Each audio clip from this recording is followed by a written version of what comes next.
So many pieces all back together now. What's your vision?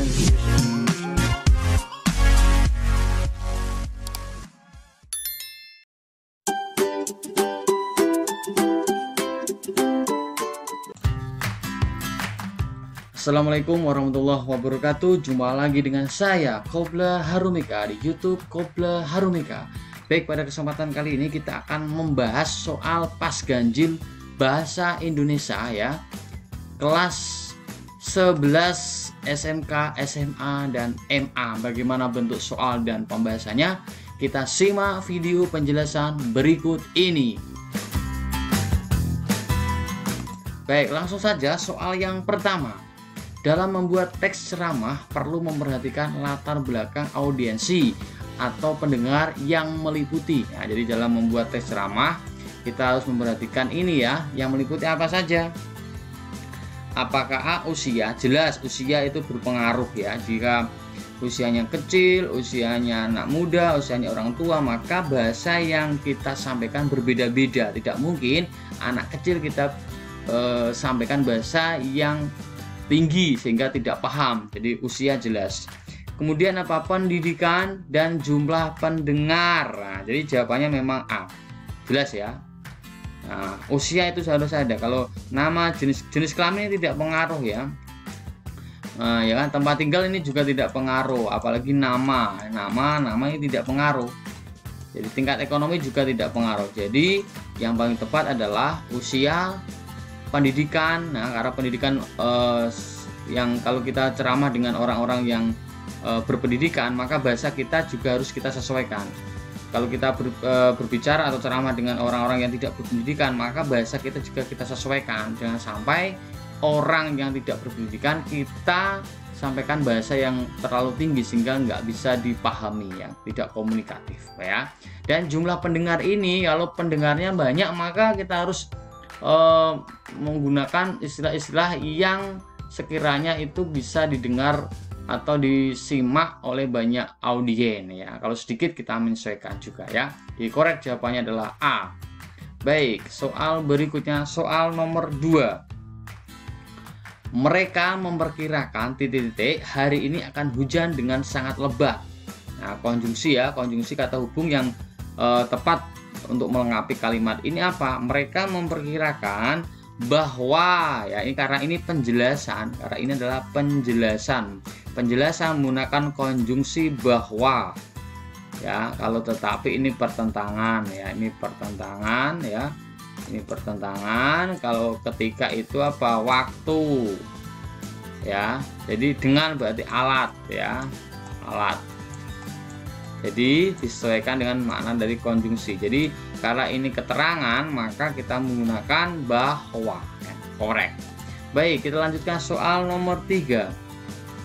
Penutup ceramah yang baik tentang pentingnya hidup sehat di bawah ini. Jadi ingat, penutup ceramah ya. Kalau penutup ceramah tentang pentingnya hidup sehat, maka kita harus sesuaikan. Jika cek A ya, demikian ceramah saya dan kesempatan ini, sampai jumpa di kesempatan lain. Ini penutup, tetapi ini tentang pentingnya hidup tidak disampaikan ya, maka salah. Kemudian B, sekian dulu penyampaian saya, semoga kita menjadi orang-orang yang terbiasa hidup sehat dalam kegiatan kita sehari-hari. Bukan sekian ya, ini salah. Kemudian yang C, sampai di sini dulu. Nah, ini juga salah, juga tidak ada pentingnya hidup sehat. Kemudian yang D, demikian hal yang dapat saya sampaikan. Ya, ini benar, korek. Semoga gerakan hidup sehat dapat, nah ini ada kata semoga, kemudian hubungannya dengan gerakan hidup sehat. Kemungkinan besar jawabannya adalah D ya. Kemudian E, demikian ceramah saya. Ingat, ini nggak usah kita menyampaikan ceramah ya. Kita sudah tahu bahwa, maaf, pendengar sudah tahu kalau yang ceramah itu ceramah. Jadi nggak usah digunakan kata-kata demikian ceramah. Jadi cukup D, demikian hal yang dapat saya sampaikan. Jadi korek jawabannya adalah D. Jadi ada penutupnya benar, kemudian ada hal yang dibicarakan tentang gerakan hidup sehat juga ada. Jadi kompleks, dilengkapi ya. Jadi jawabannya adalah D ya. Baik, kita simak soal berikutnya, soal nomor 4. bagian yang penting dan mengandung inti dari sesuatu yang akan disampaikan dan dibicarakan adalah, nah, yang penting yang mengandung inti. Inti berarti apa? Isi tuh ya. Jadi korek jawabannya adalah A. Jelas ya? Karena ini ada kata-kata bagian yang penting dan mengandung inti, tetap isi. Ya, langsung saja ya, nggak usah saya jelaskan naskah, ide, penutup, dan pembuka. Baik, selanjutnya nomor 5. Kalimat persuasif. Nah, persuasif ini saya garis bawahi, yang tepat untuk melengkapi paragraf penumpang di atas adalah persuasif itu apa? Mempengaruhi ya. Jadi pengaruh ya, pengaruh. Itu namanya persuasif. Nah, pengaruh sesuai dengan bacaan yang disampaikan sebelumnya. Kita baca bersama ya.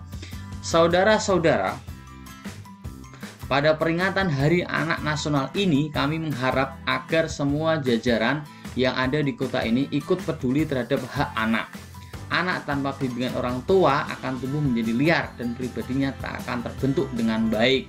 Oleh karena itu, yang dibicarakan adalah tentang Hari Anak dan orang tua harus peduli. Nah, jika tidak peduli maka anak menjadi liar. Itu intinya di situ dari bacaan itu. Maka jawabannya adalah, kesimpulannya untuk persuasif tidak mengherankan jika sekarang, nah ini persuasifnya tidak ada. Yang B, kami mengajak semua pihak untuk ambil bagian dalam memberdayakan potensi anak. Nah ini juga ada persuasif, ini mengajak. Mungkin ini ya. Kemudian C, orang tua perlu mengawasi anak-anaknya, terutama kalau melihat perubahan perilaku pada diri anak. Ini perlu juga persuasif ya, tapi tidak terlalu persuasif ya. Kalau D, baik buruknya pribadi bergantung. Nah ini tidak ada persuasifnya. E, mari kita sadarkan generasi muda. Nah, ini enggak, ini bukan generasi muda, ini orang tua juga ya. Jadi antara B dan C. Kalau yang B ya, kami mengajak semua pihak. Nah ini semua pihak, jadi tidak hanya orang tua untuk mengambil bagian dalam memberdayakan potensi anak. Orang tua perlu mengawasi. Jadi jawabannya yang paling tepat dan paling bijaksana adalah B ya. Kami mengajak semua pihak. Nah, ini karena ada menggunakan kata saudara-saudara. Nah, berarti kan ini langsung menggunakan kata kami yang ceramah ya. Kami mengajak semua pihak. Nah, itu jadi korek. Jadi kami ini adalah pihak yang ceramah karena dia mengatakan saudara. Itu analisisnya. Jadi jawabannya yang paling tepat adalah B. Baik, kita lanjut soal nomor 6. Hal yang harus dipersiapkan dalam melakukan ceramah kecuali, ya ingat kecuali ya, wawasan pembicara jelas. Nah, kalau dia tidak punya wawasan maka bahasa yang dipakai juga standar ya atau sederhana. Mengetahui lama waktu jelas ya, sesuai dengan waktu lama atau durasi yang dibutuhkan. Kemudian menyusun kata-kata ya, mengetahui jenis ceramah. Kecuali ya ini jelas tidak menyiapkan bahan. Nah, yang namanya ceramah itu harus menyiapkan bahan. Ini konyol ya. Sepintar apapun kalian harus menyiapkan bahan. Jadi korek jawabannya adalah E ya, kecuali. Baik, kita lanjutkan soal berikutnya nomor 7. Kalimat pembuka ceramah di atas yang tepat adalah, nah di sini ada titik-titik yang pembuka ya. Untuk mengisi pembuka ini apa? Kita baca setelah titik-titik ini. Makanan berpengawet berpengaruh buruk bagi kesehatan kita. Jika dikonsumsi terus-menerus akan mengakibatkan kerusakan sistem pernafasan, kanker hati, dan lain-lain. Nah, ditanyakan pembuka. Ya, kita cek.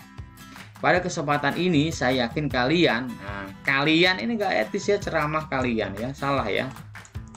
Pada kesempatan ini saya akan bertanya tentang makanan berpengawet. Ngapain kau bertanya ya? Kemudian C, pada kesempatan ini saya akan menjelaskan. Nah ini jelas menjelaskan, karena di sini juga dijelaskan ya. Kemungkinan jawabannya adalah C. Kemudian D, pada kesempatan ini saya bermaksud mendata. Salah. Kemudian E, pada kesempatan ini saya akan menjelaskan ciri-ciri ya. Yang jelas adalah apa? Bahaya makanan berpengawet. Ini ada pernafasan, kanker hati, dan lain-lain. Nah ini kan menjelaskan dari bahaya berpengawet. Jadi korek jawabannya adalah C. Gitu ya teknik mengerjakannya. Baik, kita lanjut soal berikutnya. Soal nomor 8. Maksud dari intonasi adalah, nah di sini ya saya baca, salah satu ciri ceramah yang baik adalah menggunakan intonasi, artikulasi, dan volume yang jelas. intonasi itu apa? Naik turunnya lagu kalimat. Nah, itu namanya intonasi ya. Cara melafalkan bunyi, ya itu artikulasi ya. Kuat lemahnya mengucapkan kata, ya, tekanan, keras lembutnya suara ya. Itu bukan volume ya, bukan intonasi. Kalau intonasi adalah naik turunnya lagu kalimat. Jadi jelas jawabannya adalah B ya. Baik, kita lanjutkan soal nomor 9. Kalimat yang tepat untuk memperbaiki kalimat di atas adalah, nah, ini disuruh memperbaiki ya. Kita baca terus ya. Kalimat yang tepat untuk memperbaiki kalimat ya. Sebagai aparat keamanan, saya ingin mengajak semua warga untuk berpartisipasi menjaga kerukunan daripada kita. Ini ada kata daripada, ini masih salah ya. Kita cek ya, karena daripada ini hanya untuk apa? Perbandingan ya. Kata daripada itu untuk perbanding atau pembanding dua hal ya. Kalau tidak perbandingan maka nggak usah ya. Nggak penting ya, nggak usah ditulis. Nah, seperti itu. Baik, kita cek bersama. Sebagai aparat keamanan, saya ingin mengajak semua warga untuk menjaga kerukunan kita. Mungkin ya. Kemudian B, sebagai aparat keamanan, saya ingin mengajak para warga untuk menjaga kerukunan dari kita. Ini nggak pas ya. Sebagai aparat keamanan, saya ingin mengajak semua warga untuk berpartisipasi menjaga kerukunan di antara kita. Mungkin ya. D, sebagai aparat keamanan, saya ingin mengajak semua para warga. Ini ada semua para warga, itu salah ya. Harus salah satu ya. Sebagai aparat keamanan, saya ingin mengajak para warga semua. Nah, ini juga berlebihan. Para warga semua salah. Jadi antara misalkan A dan C yang kita bandingkan. Sebagai aparat keamanan ya sama ya, saya ingin mengajak semua warga ya untuk menjaga kerukunan kita, untuk berpartisipasi menjaga kerukunan di antara kita ya. Jelas yang paling tepat adalah C ya, berpartisipasi menjaga kerukunan di antara kita ya, harusnya di antara kita. Jadi korek jawabannya adalah C ya, seperti itu, paling tepat, paling bagus dan tidak rancu ya. Jadi jawabannya adalah C. Kita lanjut soal yang ke-10. Watak tokoh Muhsin dalam penggalan cerita tersebut adalah ya, Muhsin ya. Kita cek, kita baca bersama. Sore hari di warung dekat gedung pertunjukan yang biasa menjadi tempat berkumpul para aktor dan seniman itu, Muhsin menunggu Cela. Jadi Muhsin ini menunggu ya. Tetapi pada detik-detik yang telah dijanjikan, perempuan yang ditunggu belum juga menampak dari balik pintu. Jadi si Muhsin ini menunggu Cela tapi nggak datang-datang ya. Muhsin merasa gelisah, selera makan dan senyumnya menjadi lenyap. Ingin bangkit dari tempat duduk dan meninggalkan perempuan itu sendirian. Nah, ditunggu lama ya, mau ditinggal ya. Kesangsian dan kebimbangan menumpuk di perut dia itu, menolak permintaan maaf dan memberi hukuman kepadanya. Jadi dia marah sebetulnya karena menunggu lama tidak kunjung ada ya. Itu gambarannya seperti itu di bacaannya ini ya. Nomor 10. Watak tokoh Muhsin ya, apakah pendiam? Tidak ya. Muhsin tidak pendiam ya. Apakah penyabar? Tidak. Dia tidak sabar menunggu. Pendendam? Mungkin ya. Apakah pemaaf? Tidak. Mudah putus asa? Juga tidak. Yang paling tepat adalah pendendam. Dikorek jawabannya adalah C. Buktinya adalah ada kata-kata apa? Ini ya, dia menolak permintaan maaf dan dia ingin memberi hukuman kepadanya. Jadi adalah dia pendendam, bukan pemaaf, bukan mudah putus asa. Jadi menunggu lama tidak ada kabar, dia marah, dia ingin meninggalkan dan dia tidak ingin kalau dia minta maaf dan memberi hukuman kepadanya ya. Jadi korek jawabannya adalah C ya. Baik, soal nomor 11 ya. Pendeskripsian watak tokoh Muhsin yang digunakan pengarang dalam penggalan tersebut melalui apa ya? Jadi pendeskripsian watak ini berarti secara analitik ya dan secara dramatik ya. Ada dua, yang pertama itu pendeskripsian secara analitik, yang kedua secara apa? Dramatik ya. Jadi kalau secara analitik ini watak tokoh dijelaskan secara langsung Tetapi kalau dramatik, watak tokoh dijelaskan secara tidak langsung ya. Kita cek saja di pilihan ini wataknya Muhsin apa ya. Kita baca bersama. Sore hari di warung dekat gedung pertunjukan yang biasa menjadi tempat berkumpul para aktor dan seniman itu, Muhsin menunggu Cela. Ini tadi sudah kita bahas di nomor 10 ya. Jadi intinya Muhsin ini apa? Dapat diketahui wataknya kalau dia pendendam apa dari perilaku ya, perilakunya. Ini tadi ia bangkit ya, meninggalkan perempuan itu sendirian. Kesangsian dan kebimbangan menumpuk dikerudai untuk menolak permintaan maaf dan memberi hukuman kepadanya. Ini adalah perilaku, tidak ada ucapan di situ, tidak ada pikiran di situ, tidak ada fisik di situ, tidak ada lingkungan, dan adanya perilaku ya. Ia bangkit ya, ia gelisah, selera makan dan senyum menjadi lenyap. Ia bangkit dari tempat duduk dan meninggalkan perempuan itu sendirian. Nah, ini namanya apa? Perilaku. Kalau ucapan, nanti ada ucapan dari si tokoh, ada pikiran dari si tokoh, dan ada lingkungan digambarkan ya. Misalkan watak si A itu apa ya, dalam bahasa Jawa mungkin tidak suka bersih-bersih atau keset atau malas ya, maka di lingkungan di situ misalkan ada baju yang di mana-mana, sepatu yang bau ya kan, jemuran di mana-mana. Nah, ini lingkungan kehidupan tokoh, tetapi tidak ada di situ, maka jawabannya adalah B ya, perilaku. Baik, kita lanjutkan soal nomor 12. Pembuktian latar suasana ragu pada penggalan cerita tersebut adalah suasananya ragu ya. Itu terletak pada kalimat nomor berapa? Nah, kita cek ya. Sore hari di warung. Nah, maaf, ragu ini ya. Tadi ini cerita dari si Muhsin. Langsung saja, kalau nomor 1, sore hari di warung dekat gedung pertunjukan yang biasa menjadi tempat kumpul para aktor dan sebenarnya itu Muhsin menunggu Cela. Tidak menunjukkan ragu. 2, tetapi pada detik-detik yang telah dijanjikan perempuan yang ditunggu belum juga nampak. Tidak ada. Yang ketiga, Muhsin merasa gelisah. Ya, nggak ada. 4, ingin bangkit, tidak ada. Yang 5, kesangsian. Nah, yang namanya kesangsian itu ragu. Jadi korek jawabannya adalah E. Makna dari sanksi itu ragu ya. Latar suasana ragu berarti kelima ya, kesangsian dan kebimbangan ya. Korek jawabannya adalah E ya, gampang ya. Baik, kita lanjutkan soal nomor 13. Nilai agama yang terungkap dalam kutipan cerpen di atas adalah, nah kita harus membaca ini ya. Serupa kali pertama Kurti ini mengantarnya ke muka kontrakan anak lanangnya. Seperti itulah keterkejutan Mak Inang saat menjejakkan kaki di kontrakan anak Mak Sangkut dan Mak Rifah. Tak jauh berubah, tak ada berbeda. Kontrakan anak karib-karibnya itu pun sama-sama pengap dan panas. Nah, itu kontrakan ya. Hal yang membuat Mak Inang meremangkan kuduknya, jadi gundukan sampah berlat hijau dengan dengungan keras, bau menyengat tertumpuk hanya beberapa puluh meter saja. Ini dari kontrakan itu ada tumpukan sampah ya yang bau ya. Kepala Mak Inang berdenyut-denyut melihat itu, lebih-lebih saat menghempaskan tubuhnya di lantai semen anaknya Mak Sangkut. Allah Robbi, alangkah banyak cucu Mak Sangkut menyempal macam rayap. Nah, berteriak, menangis, merengek minta jajan, dan tingkah pola yang membuat Mak Inang hendak mati rasa. Hanya setengah jam Mak Inang dan Kurti di rumah itu.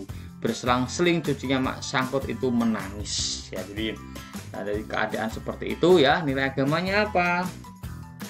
Terkejut melihat apa yang terjadi, mengunjungi teman karib perantauan, menyebutnya ini jelas menyebut nama Allah ketika terkejut ya. Allahu Rabbi ya, ini nilai agama ya. Jelas ya, kalau nilai agama hubungannya dengan ketuhanan ya. Jadi jawabannya adalah C ya. Baik, kita lanjutkan soal nomor 14. Majas yang menonjol dalam kutipan cerpen tersebut adalah, kita cek ya.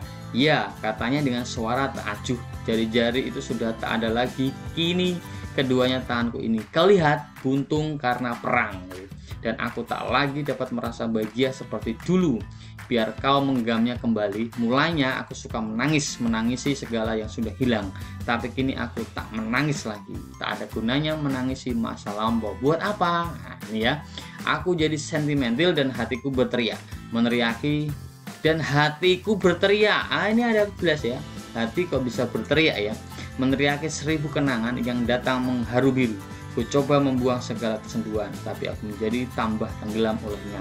Dan angin meniup lebih sahdu. Ya, ini ya, angin meniup. Serasa ada nyanyian iba bersama. Jelas jawabannya adalah personifikasi ya. Rata-rata memang satu puisi atau cerpen rata-rata yang menonjol adalah majas personifikasi ya. Kalau metafora itu konotasi ya. Contohnya apa? Raja Siang ya, Raja Siang sudah keluar. Simile ini asosiasi ya. Simile ini asosiasi ya. Asosiasi itu ada kata kunci apa? Laksana, seperti bak ya. Itu kalau simile. Kalau sinekdok ini pertentangan ya. Contohnya apa? Ya, hatinya sunyi di tengah keramaian pesta. Nah, itu sinekdok. Kalau metonimi apa? Merek ya. Paman naik haji dengan Garuda. Nah, itu namanya metonimnya atau merek. Nah, jadi ya bisa ya. Jadi kalau metafora itu bisa dengan Dewi Malam sudah keluar. Simile ya itu asosiasi, ada kata laksana seperti bak ya, umpama ya, itu ya. Kalau sinekdok pertentangan ya, dia kelaparan di tengah panen, dia menangis sedih di tengah pesta, itu kan pertentangan keadaan ya. Metonimia menggunakan merek ya, semua ada merek barang itu namanya metonimia ya. Adik naik ninja, nah itu namanya metonimia. Baik, soal berikutnya, soal terakhir ya, nomor 15. Penulisan judul buku yang tepat adalah, jadi seperti ini nggak usah dibaca ya, kita cek A, B, C, D atau E ya. Cerdas memilih sayuran yang bergizi dan, ini salah, konjungsi dan ini harus hurufnya kecil ya. Jadi A salah. Cerdas memilih sayuran yang, ini juga yangnya Y-nya salah, harusnya kecil. Cerdas memilih sayuran yang Y-nya harus kecil, salah ya. Cerdas memilih sayuran yang bergizi dan menyehatkan. Ya, korek jawabannya ini pasti ya, D ya. Kita cek E, cerdas memilih. Memilihnya harusnya kapital ya. Maka jawabannya yang E salah. Jadi korek yang benar adalah D ya. Untuk kata hubung harus kecil ya. Konjungsi, kata tugas konjungsi harus kecil. Yang ini harus kecil, jangan kapital. Itu aturan dalam penulisan judul buku ya. Demikianlah penjelasan saya dari nomor 1 sampai 15. Semoga lebih jelas, dan kalau belum jelas bisa ditanyakan di kolom komentar. Terima kasih dan assalamualaikum warahmatullahi wabarakatuh.